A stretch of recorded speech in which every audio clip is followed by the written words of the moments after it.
All right, everyone, welcome to our PMP exam panel discussion. My name is Bola. I am the founder of SixDots Growth Inc., or SixDot.io. We are blessed to have three distinguished PMPs, my fellow certified project professionals here. And I want to start off by asking them to introduce themselves. They will tell us who they are, what they do, where they work, and maybe where they're located. And then we'll move on from there. Where I come from, there's a saying that ladies usually go first. So, Esther, do you mind? Tell us a little about yourself. Okay. Hi everyone. It's really lovely and a big pleasure to be here today. My name is Esther Sunday. I am Nigerian, based in the United Kingdom. I work as an IT product manager for Stopford Information Systems, basically just providing public services to council across the UK. So yeah, that's literally all about me in like a very short sentence. All right, thank you, Esther. You need to check Esther's, you know, it's a TikTok now, really beautiful TikTok Mr. profile. Bola, really, that's too much information, don't you think? Hey, you get to win one or two more followers, Anyways, um, Aisha, are you able to talk? If you cannot now, we go to Professor Obina, and then when you're able to talk, you can get to introduce yourself. Hello, good afternoon. I can talk. um, my name is Aisha. Can you hear me properly? Yes. My name is Aisha Unisarotu. I'm a medical doctor. And what do I do? I do something. Okay. So I am a medical doctor, not practicing clinical medicine. I do healthcare projects here and there. And if the right way is what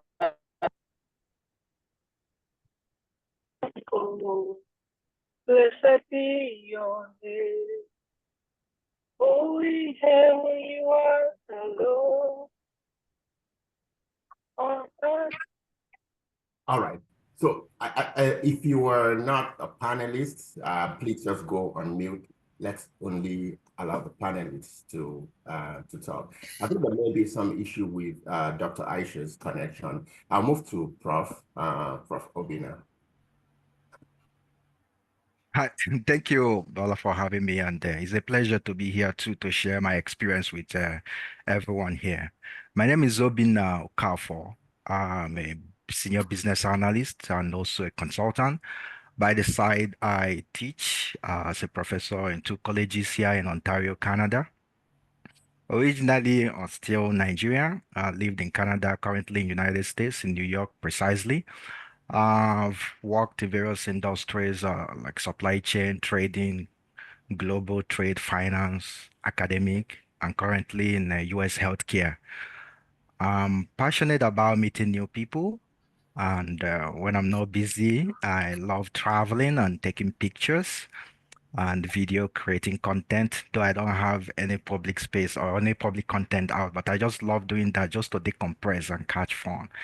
I'm excited to be here and happy to share my experience with everyone. Thank you. All right, thank you so very much, Professor Obina. We lost you for a bit, but I think things are good on your end right now. And I also wanted to get you to introduce yourself because of, your profile. So if you are good now, you can unmute yourself. Yes. Hi, everyone. Sorry about that. Yes, my name is Aisha Onisarutu. I'm a medical doctor. I run an ambulance company. And from time to time, I do a couple of healthcare projects. And wanting to do projects the right way is why I joined the PMP course. I have practiced in the UK and in Nigeria, but at the moment I live in Lagos, Nigeria. And that's about it. All right, thank you so very much. The next question that I wanted to ask, just to prepare us, is the reason why you decided to take the PMP. Maybe for Esther, maybe it's understandable. I mean, you're an IT project manager already. You're serving in the public sector. Professor Obina, you are a senior business analyst and a college professor. Why take the PMP? Dr. Aisha, you are a medical doctor. You are a CEO of a thriving organization and also an innovator in the health sector. I'm just wondering why you decided to take the PMP certification. Anyone can go first. For me, it was more like just a 23-year-old girl that was hungry for more. Back then, I was working as a project support officer for an engineering company, and I just wanted more in terms of my career, like career progression, knowledge wise. There are different aspects of project management I didn't really understand, and I kind of felt like I needed to delve more into different areas. Like I just needed to spread my wings, literally. And that was when I watched a video of a girl on TikTok, and she was basically talking about Mr. Bola. And I was like, wow, okay. I did my research. The prices were too high, and I was like, this is just, it put me off for a minute. And then I saw a video where someone explained that sometimes making an investment in yourself is good to basically reap up of it much later in the future. And I was like, it really stuck to me. And I felt like that was a very big driving force for me. And that was when I reached out to Mr. Bolo on IG, and I was like, you know what? What's this about? Can you just run me through and let me know what I need to know? And then he introduced me to the boot camp, and I attended the cohort last year. All right, cool. Thank you. Thank you so much. Dr. Aisha, I mean, you're a CEO, you run a company, you are in the medical field, you're an innovator. Why PMP? So I've always wanted to take the PMP course or the PMP exam certification because I mean I've always been interested in projects, just starting something from scratch and building something really good and following the right structures. So I've done different types of projects, from research projects to running a business, to doing several projects there.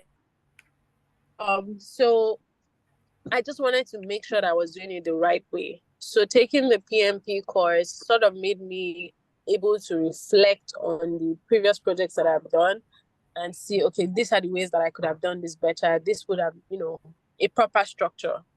So yes, and I got that out of the course. Absolutely. Thank you very much for sharing that. Now, Prof, I mean, you're a senior business analyst, you're a consultant, you work on a number of projects across sectors and government. You're also in the classroom teaching folks. Yep. Why did you decide to go back and become a student? I mean, in that sense, and take the PMP exam? Yeah, sure. Yeah, thanks, Bala, for that. So I did the project management back in Nigeria. I've been involved in projects because I worked in the oil and gas sector, and I handled a lot of projects there. But I haven't done project management in terms of training. So down the line, about over 10 years ago, I went for training, but I procrastinated taking my PMP. But I did an intensive training and learned Primavera and all that Microsoft project then, but I kept moving on. I didn't take the PMP. So when I came to SixDot and did the PMP bootcamp just to prep for the PMP, what motivated me, because every year I have my career plan for personal development. At the end of the year, I look at what I achieved, life, personal, and also in terms of developing myself. So part of what I have and I've been carrying over is to just do the PMP. I'm like, oh, this year I have to start with you. So, and that's why I reached out January and started the PMP bootcamp. I'm like, I'm not joking. I want to start this. So why I did that is I already teach in college and I teach business analysis, IT service management. I help also students for career development, getting co-op placement. I want to also teach project management. I remember my my college, the requirement is you have to have PMP. So I want to reach out to do more. So that's why I'm like, hey, but I already work on projects, handle several projects. But like I said, if you have this, it's gonna help you too. I'm like, okay, why not? So that's why I started off this year with the PMP with the SysDot. All right, thank you so much. So I think one thing is clear based off of what we've heard, as people usually used to say that PMP is for those who are trying to get a new role or who don't have experience, who want. So we can say like Esther is an IT project manager, has been doing the project. Prof. Obina is a senior business analysis consultant, and Aisha has been involved in a lot of health sector projects. There's also something about your experience and the currency or the timing of the experience. If you're trying to do something tomorrow, maybe the person that did it 3 years ago or 4 years ago may not be the right person to ask for their experience because a lot of things may have changed. So I want to know from you, when did you write your certification and when did you pass the exam? Professor Obina, you can start first in this one. Okay, so I did my exam last about a month ago in August. Yeah, Right. that's when I got my PMP. So 1 month ago. So a lot of things have not since the last time that you took it, and I can tell you that for free. What about you, Esther?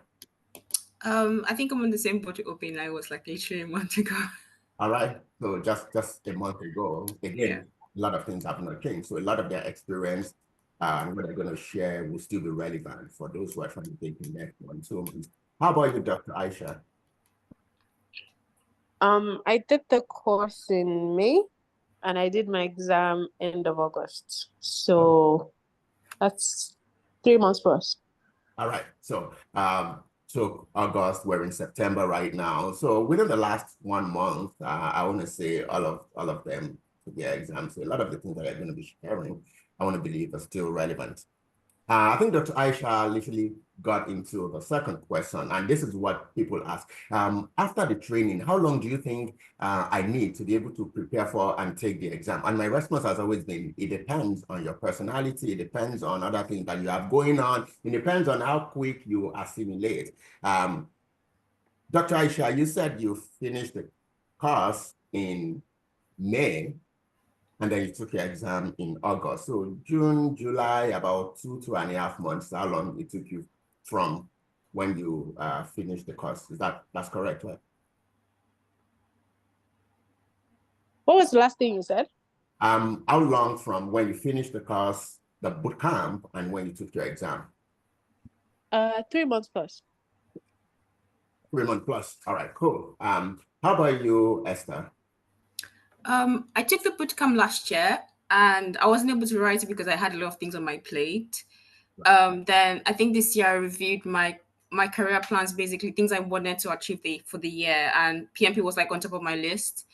And I took a different course again from Masters of Project Management. I think they have like a model going on there, and I did that in June. Then I took the exams in August. All right. 3 months as well. So yeah. Cool stuff. And then Prof. Obina. So I took my exams last month.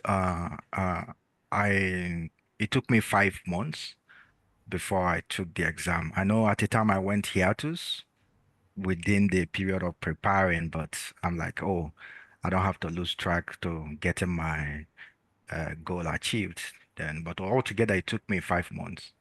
Absolutely. Yeah. So 3, 4, 5 months, depending on other things that you have going on. Now, a lot of people want to know what happened between when you finished the program or the course and when you took the exam. There's something in between, what you studied, how you studied, and all of those things. So let's start first with the resources or the materials that you use. Maybe we can start with Esther. The top 2 or top 3 materials, books or simulators that you use that you found really helpful. I think one of the major resources that I had used was a textbook that was recommended by Coach Bola. It was the examination prep by Rita, I think, if I'm correct. But yeah, that was one of the major resources that I used because it kind of made me understand more what Coach Bola had already explained during the boot camp. Like, obviously, I think towards the end of the boot camp, I think we were running out of time. So like a lot of things were not really touched into like in depth as much as I wanted to. So I think that whole textbook, having to run it through from the beginning to the end, kind of made me have more in-depth understanding of certain principles and domains and processes, and just made me know my way around how to answer scenario questions. Another thing was Technical Institute of America. I think Andrew Ramdaval, I think if I'm correct pronouncing his name correctly. His crash course and his videos on YouTube was very, very essential. I think that was like the stepping stone I needed to kind of give myself a boost of confidence to be able to say, yes, I'm actually ready to take this exam now. So I think those two things were majorly things that really stood out to me. All right, thank you, Esther. So I'm just putting it in the chat. So Esther said, the PMP prep, Rita Monkahi, something like this.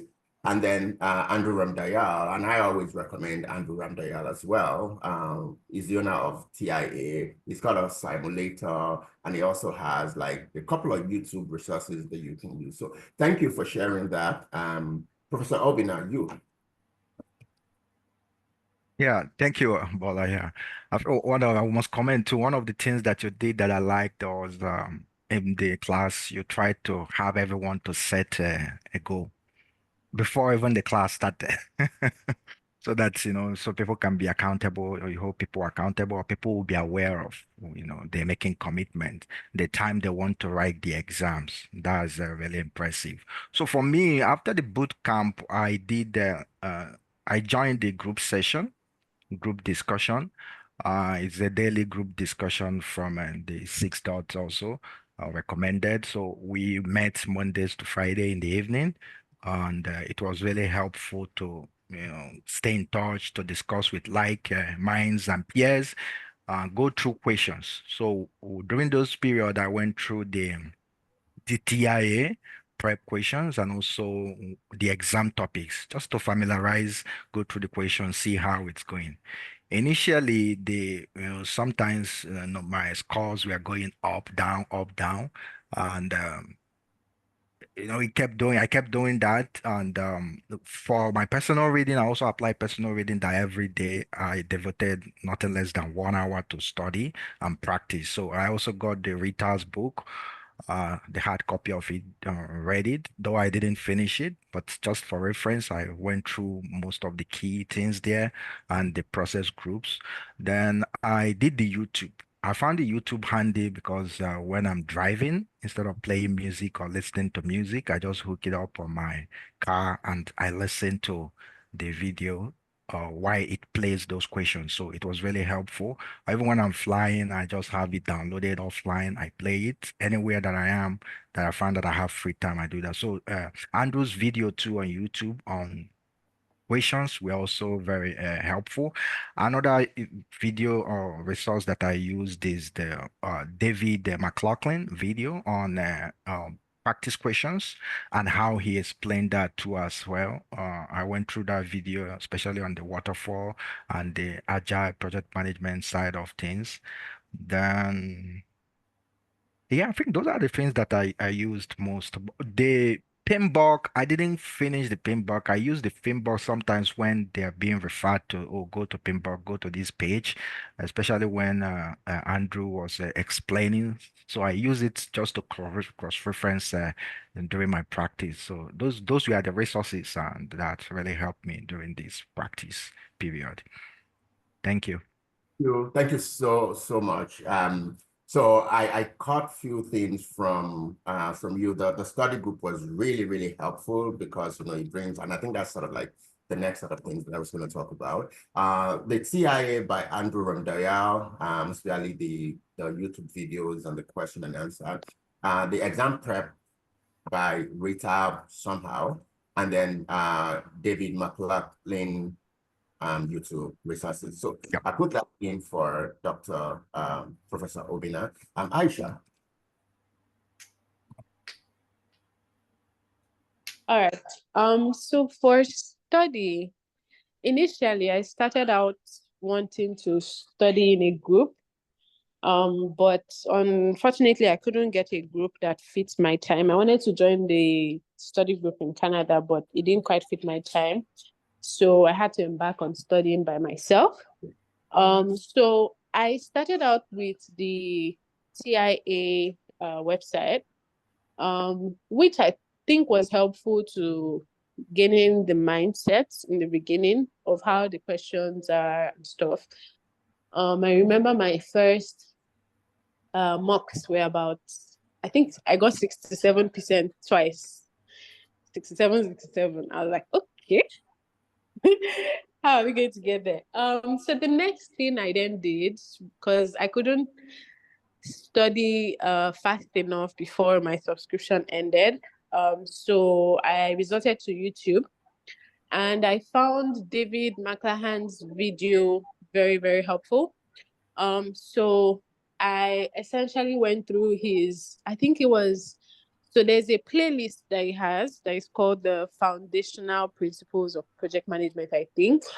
And I essentially went through all of it, which, I mean, if you look at it, we already went through all of those things in class as well, where we went through all of the different processes in the Pinball Guide.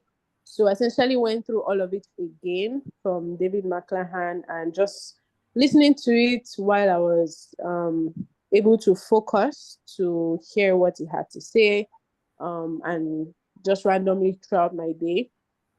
Then the 3 core videos that were very helpful were also David McClahan's questions. So the waterfall questions, the agile, and the last one now that's not coming to my mind.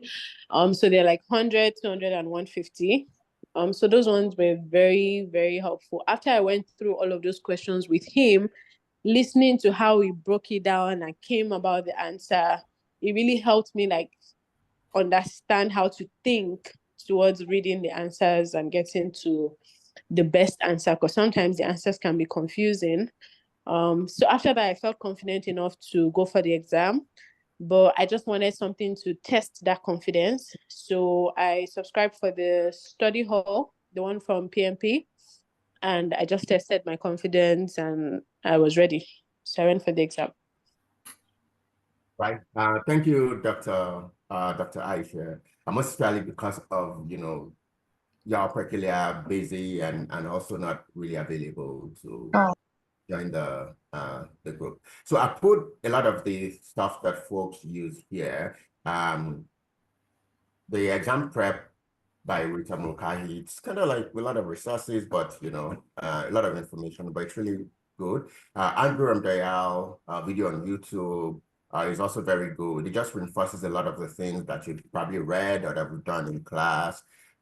David's materials, and most especially answering questions and understanding the thought process, the rationale behind that is also very good.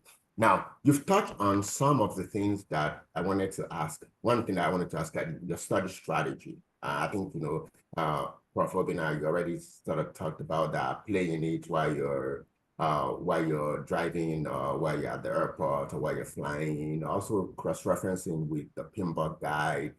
You also sort of like explain as well, Esther and Dr. Aisha. Now, the test itself, PMI has 2 places where you can take the exam, either at home or you go to a testing center. Now, let's get to that. I'll start with Esther.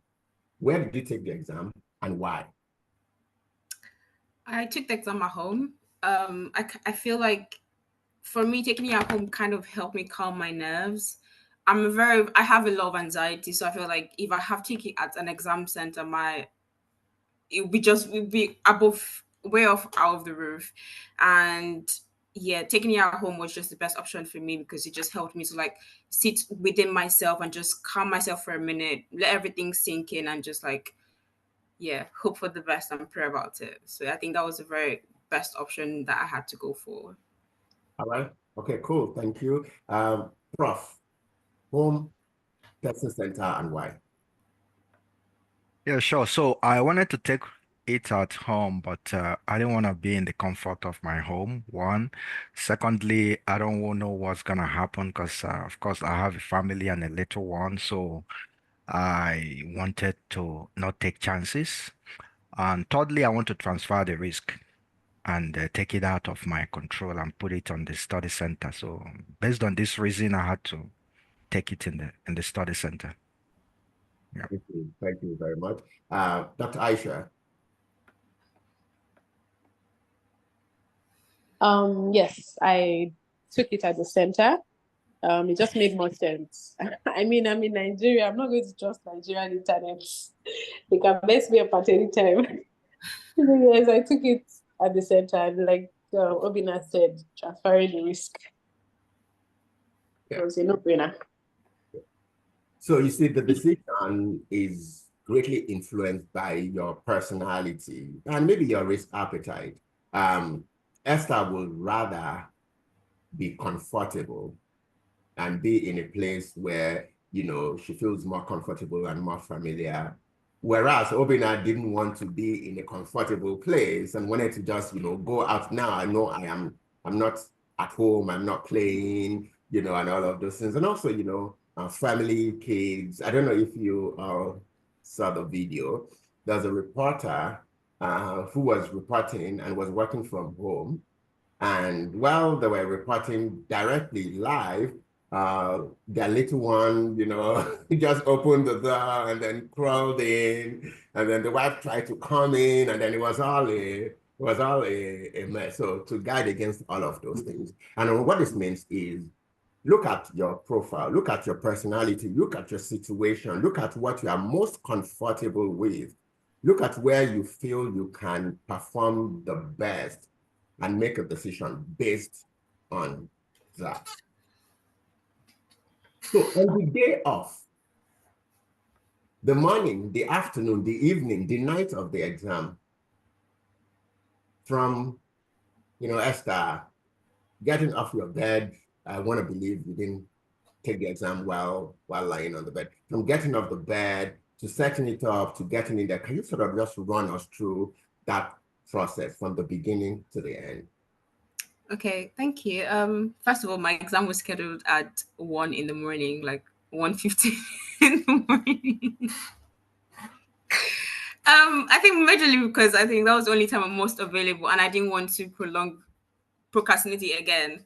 But yeah, basically, I think the morning of that day or the day before, it kind of makes sense in my head, but I hope it makes sense anyway. I took a mock test, and I took 2 mock tests. I kind of made sure that I could answer all my questions within 180 minutes, and not just answering the question. I could go back and sort of review the questions I'm not exactly very sure of and kind of just go through them again. And I think majorly just have a target of this is the amount of questions I need to get correct really helped me, because with every mock test I took, I remember the very first one I took, I think when Asha was talking about, he just reminded me of my first mock test as well. The first one I took, I had 58, and I was like, I cried literally. I was like, I don't think I'm ready for the exam. And I had already paid, and I was like, I'm actually quite in a huge mess now. But anyways, I took 2 mock tests that morning, and after that I just had a rest, had a shower, had something to eat, and just sat in the quietness of my room. And I just let everything sink in. And I reached out to Coach Bola. I remember I was so anxious. I sent him a message. I was like, Coach Bola, I'm having my exam in 2 hours. I need to talk to you. Can you reply to my messages? Sadly enough, he didn't reply. But I reached out to another friend of mine that had written an exam the week before. And she just kind of just ran me through things I needed to focus on. I should just calm myself down. I should just not read anything anymore at that point in time. I should just let everything just sink in and just be open and just enjoy the experience regardless. It's very, it has a lot of anxiety around it at the end of the day, but just knowing that I've done this, I've done my best, and I'm just going to leave the rest. So I think that mindset just really helped me, really. Yeah, I remember seeing your question, your message after. I think I was in Nigeria at that time. I remember seeing it after you had made a post to say, "Oh, I passed the exam, you know, thank you," and all of those things. And I'm always like, maybe that's not the time to want to say, "Have you read this one? Have you studied this one?" And all of that. All right. Thank you for sharing that, Prof. Obina. The day off. Yeah, sure. So for the day I took my exams, my exam was 8 o'clock in the morning. I made sure the day before that or the night before, I made sure that I had a good night rest. I didn't read anything to avoid too much information overload or being stressed out. I ensured that I had good night rest and ate well. And in the morning, I woke up early, of course, drove down to the test center. I got there about around 7 o'clock. I waited in the parking lot for them to even come and open the door. So when they opened officially, I passed through the normal documentation and was ushered into the testing center, my workstation. So I try to take it easy because sitting down for those hours could be stressful, and also looking on the screen for those extended hours could be stressful. So what I did was to, take it easy and make sure I took my breaks. The first 60 questions, the ones that I kind of find like maybe there are so many confusing or answers or so many confusing options. I flag those ones and move to the next one because I've already calculated the amount of time that I have divided by the number of questions. So I know I shouldn't spend 50 minutes at most or 50 seconds at most on one question. So when I see that I'm hitting that, just keep that, flag it, and move to the next.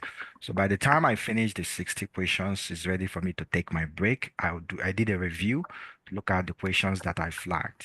So then I have more clarity and put the answers, and at the end I took my break.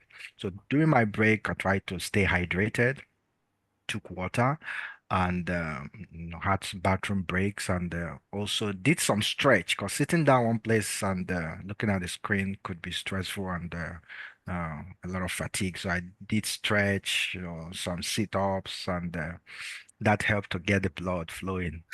Then I came back, did the second lap, took my break again, and did the last one. So what I would say is, in the night, try to have enough sleep. Is helpful because it keeps you relaxed and not stressed. Then also eat properly and get to the venue on time. Yeah.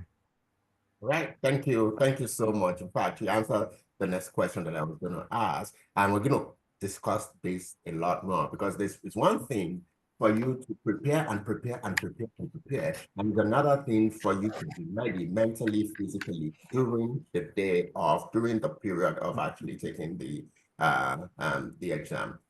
So let's hear from Dr. Aisha, the day off and everything that happened between, let's start in 130 minutes. Okay. So I would say, okay, slightly from when I was still studying. During this time, I was doing many practice questions, but I only practiced one full mock as per sit down for one straight 4 hours and answer all the questions like I was under exam conditions. And I think that was just strenuous for my mind, just having to sit down for that long and doing that. And that in itself was a test. So for me, I couldn't go through that again before the main exam. So I was just taking only practice questions. At some point, I just got tired of studying, and I actually booked my exam just the day before I took it. Was it 2 days before? It was either just the day before I took it or 2 days before, because I was just tired of studying. And then I made sure I had a good night's sleep, and then I went for the exam. My exam was, I think, 11:45. So I had good rest. I got there and started the exam. And I found that the computer that I was using was straining my eyes. I don't know why, but that was different from when I was at home. So it was very important for me to take the breaks that were in between. I took all of it. I stood up, moved around, and made sure that I rested my eyes and my mind. Yeah, the amount of time that you spend sitting down taking that exam in itself, away from how difficult the questions might be, is strenuous in itself. So one has to be physically prepared aside from mentally. And yeah, that was it. Awesome, awesome. I've taken a number of exams. I always say, for me, try and understand yourself. The nights before the day of the exam is probably not the time that you want to, start doing a lot of intensive study. It's a time where you want, okay, I've done all that I need to do. Let me just rest. Let me just be relaxed. Let me just give myself, calmness, because I need that calmness to remember everything.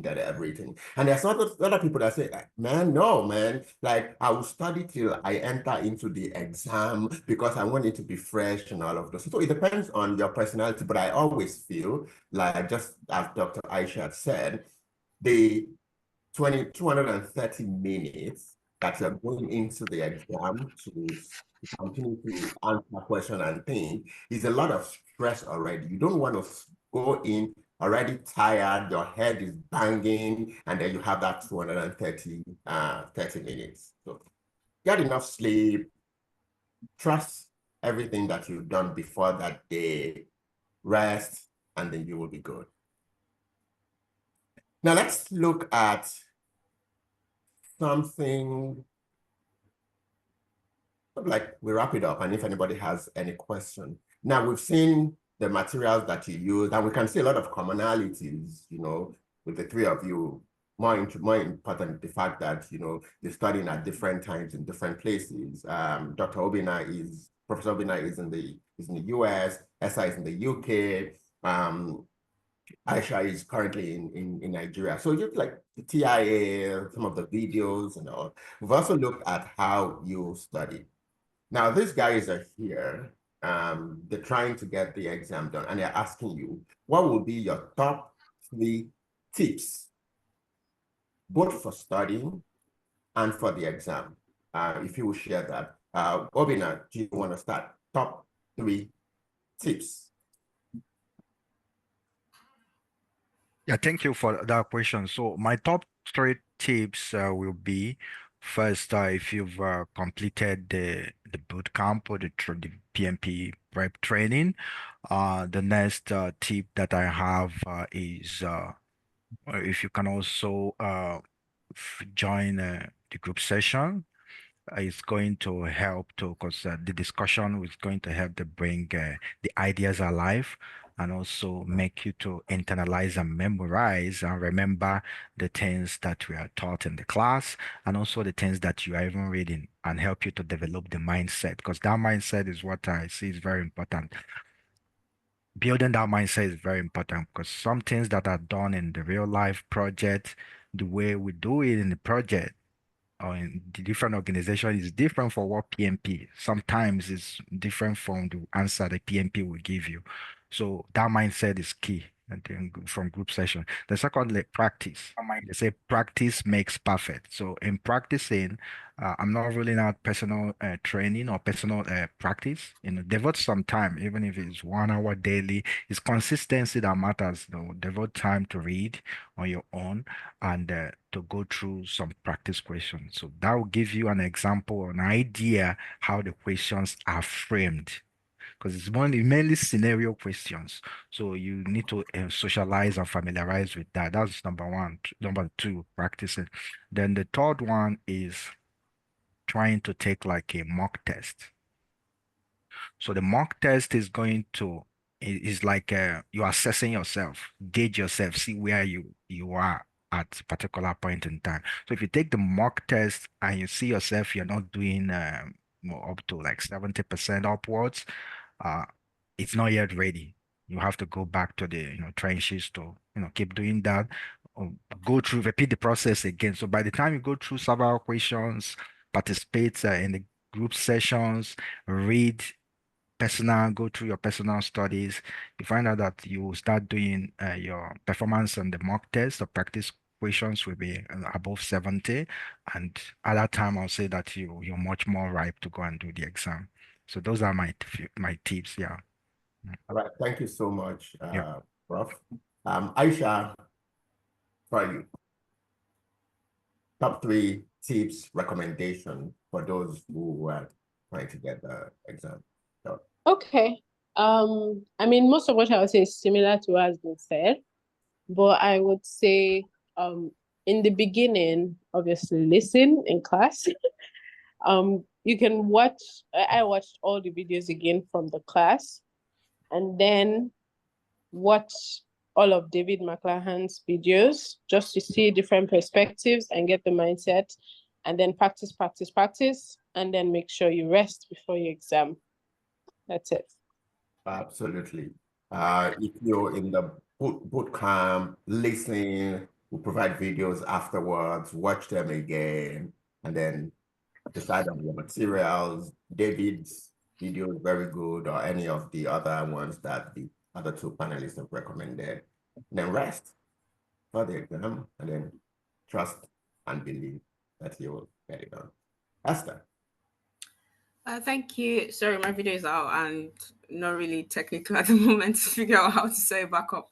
But anyways, my first point would probably be know your strength and know your weaknesses. I think that was one of the major things that really, really helped me, because there were some certain processes that I was very, very good at. If you probably wake me up at night, I'm very, very ready to answer any questions. But there's some that was like, I don't really know. So I think just knowing where your weak points are and just focusing more on that, and knowing how to interpret calculation questions is also very important when you're doing your practice questions. It's one thing to know how to calculate your questions with the formulas, but it's one thing to also interpret your questions when you see those that consist like certain calculations that doesn't necessarily need you to calculate. Another thing I would say, like Aisha and Obina has also said as well, is do your mock tests. And it can be very discouraging when you take your first 3 mock tests and you're like, I don't think I'm ready, but just don't stop. Just keep going, keep trying, keep trying, keep trying, because it kind of makes you familiarize yourself with how the questions are set. I think for me, I'll just give you one very big trick basically, is understand the format the question comes through, because somehow the questions always just look the same, but it might have different options or different answers. But then it comes down to knowing how to interpret them. But just know that the format of the questions always come the same way they do. Then just take notes. And if you're using Rita's exam prep exam book, look at the tips and tricks. The tricks area, the trick sections is very, very important, because it kind of made me very understand why certain answers to certain questions were the way they were. So yeah, just be relaxed. Don't be so anxious. I know it's like a huge milestone for different people, but just trusting your gut and trusting yourself. Absolutely. Thank you. Thank you so much. So we're going to wrap up in few minutes, but I just wanted to, okay, so good question. I'll take that, Ngozi. The PMI has not communicated a percentage. Nobody knows. I am an accredited trainer, PMI authorized trainer.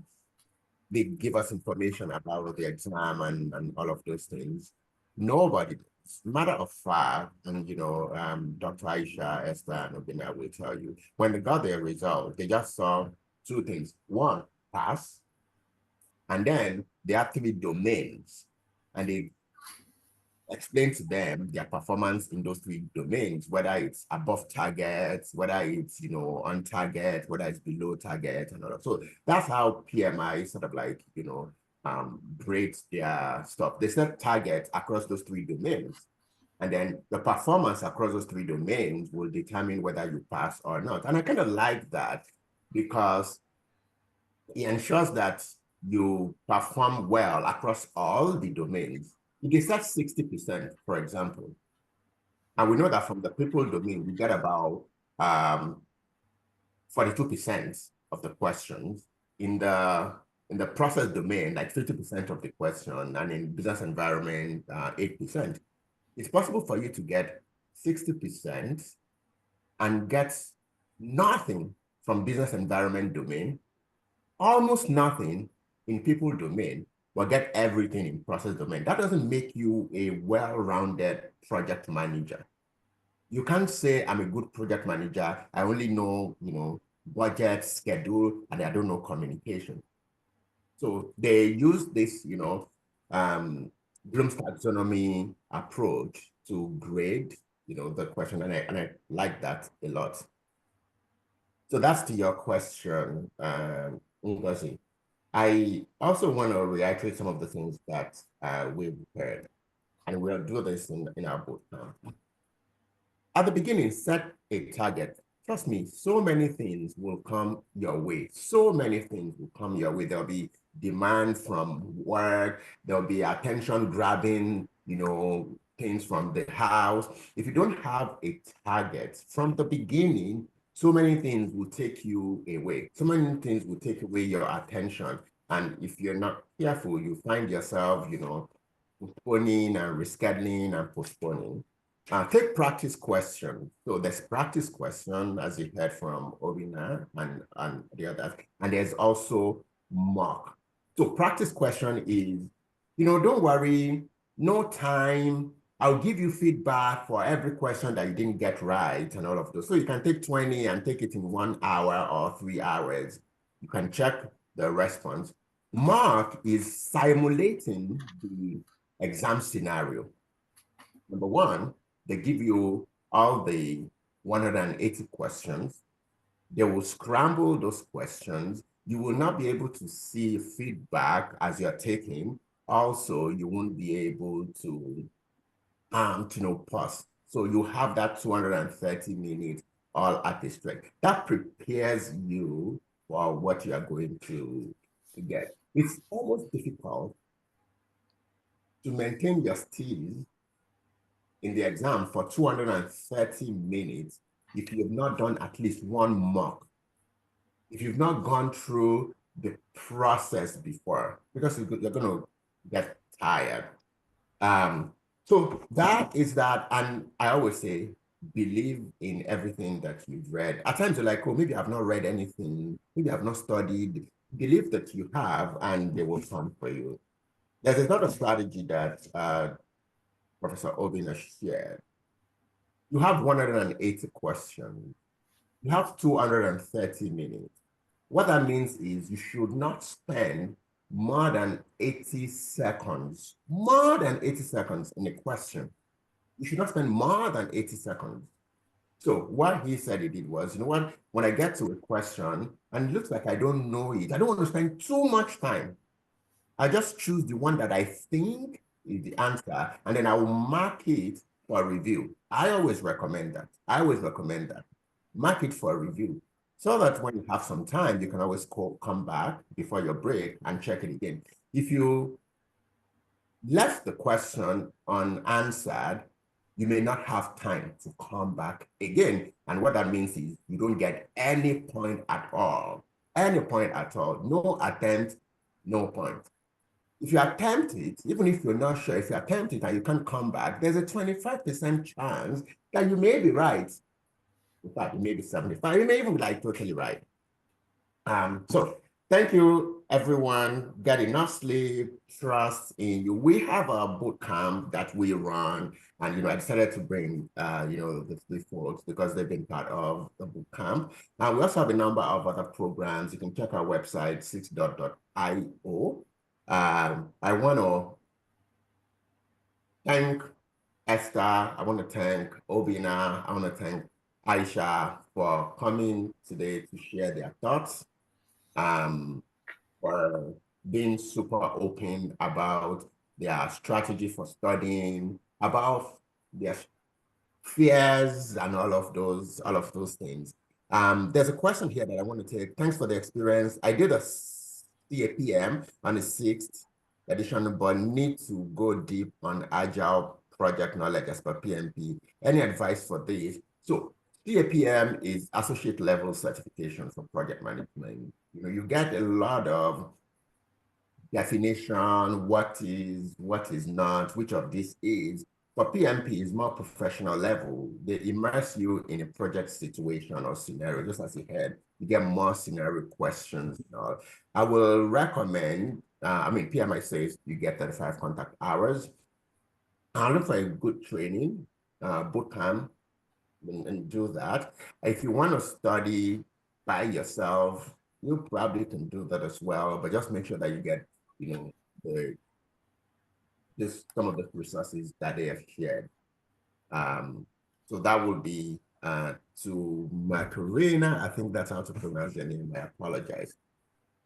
Last word from the panelists. Last word, and in 30 seconds or less. Last word. Rough.